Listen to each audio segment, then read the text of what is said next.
want to talk about why we should focus on security in routers. And well, in order to do that, let me take you back a couple of years. I'm sure a lot of you noticed the Mirai, and thanks again, Stephen, for bringing. And it's not the car I'm talking about here, right?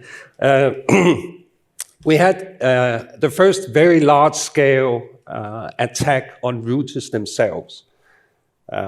We hadn't seen that before. There was the IoT Mirai, which attacked a lot of IoT devices all over the place. But we never saw, before this attack, we never saw the routers themselves being attacked. And they're very powerful things.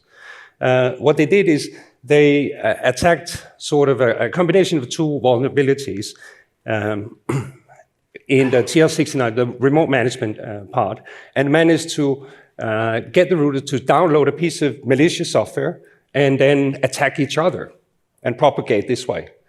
And there was more than 3 million routers affected by this. The bad guys claimed that they wanted to build this distributed denial of service botnet and for rent.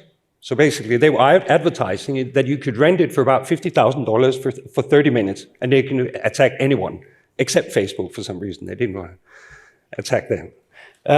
It was primarily low-end routers, and there was 26 different manufacturers affected. So why is that? Why 26 affected by the same thing?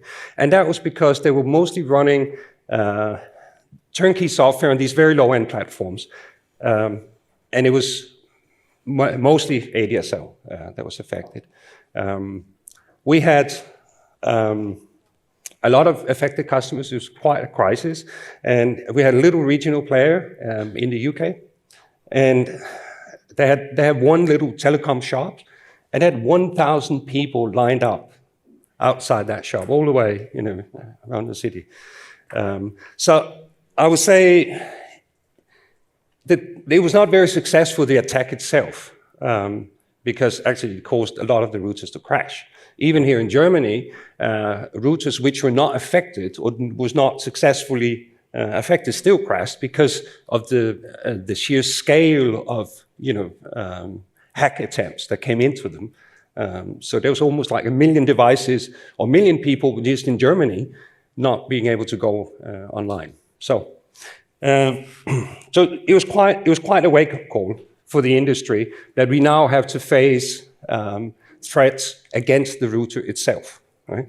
So we changed a lot of things in the way that we're looking at securing our devices themselves. But here we're talking about focus on securing the router from being taken over by somebody else. So we do a lot of penetration testing. We have external testing.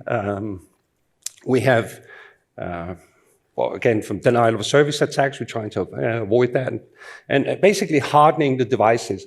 Another development is that in some of the global computer emergency response teams around the world, like in US and Europe, are now including router manufacturers in some of their findings, which means we get very early knowledge about what's going on, and we have a chance to fix it before somebody can exploit these things. And then, we used to have customers who would put static administrative passwords on their routers.